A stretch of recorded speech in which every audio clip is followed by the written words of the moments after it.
Welcome back to Living in the Heart of Virginia. I'm Tab O'Neill. Probably you've gotten the impression that I'm an avid reader, which I am. I'm reading continuously. Just had an opportunity, a book that crossed my desk yesterday, Gift of the Jaguar, and John Franklin and Sharon Franklin are joining us right now. And thank you both very much for coming in. I really appreciate it. I love novels, this is a work of fiction, yes, that are interwoven with real places, real geography, real people, real beliefs, and things like that. And you've done that with Gift of the Jaguar, kind of based on Peru, the geography, the people, the beliefs. Is that correct? That's right. Yeah. Well, give me a summary of the book, John. Well, the book is really based on our experiences in Peru. We were professional veterinarians and very interested in the healing equations, so we went down to Peru to study with the native healers there. And over the years, that evolved to taking other medical professionals and some spiritual seekers along the way there. And our dream was to share this experience with 1,000 of our closest friends, 15 at a time. And we thought, well, we're doing that. We've been doing it for 8 or 9 years, taking groups, but this book gave us the opportunity to take someone in a three-dimensional way through the kind of experiences that we've had when we've gone to Peru, been with the local people, and studied with the native healers. So it really takes the story of a young man who's an indigenous Peruvian in the highlands through his journey as becoming a healer for his people.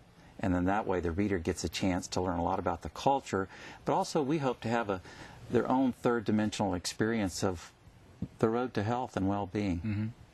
Sharon, as I'm reading the back of the book and so forth here, I'm noting that there is a lot of spirituality, mysticism, a lot of those beliefs interwoven into this.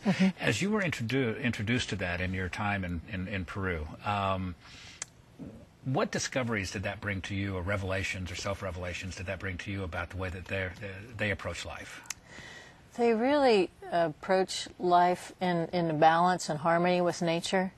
And when we're there in Peru, we really experience nature so much more closely than we do in our society here.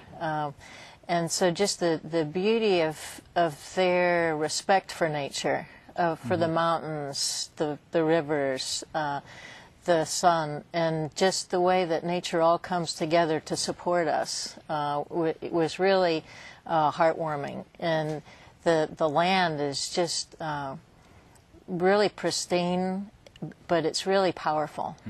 And just to be in touch with that kind of nature is really amazing. Sometimes, and I guess I'm going to get a little philosophical here, but sometimes I think when we talk about faith or we observe the practice of faith, we see faith spoken a lot as in conflict with a lot of other things. Well, my faith is greater than your faith, or whatever.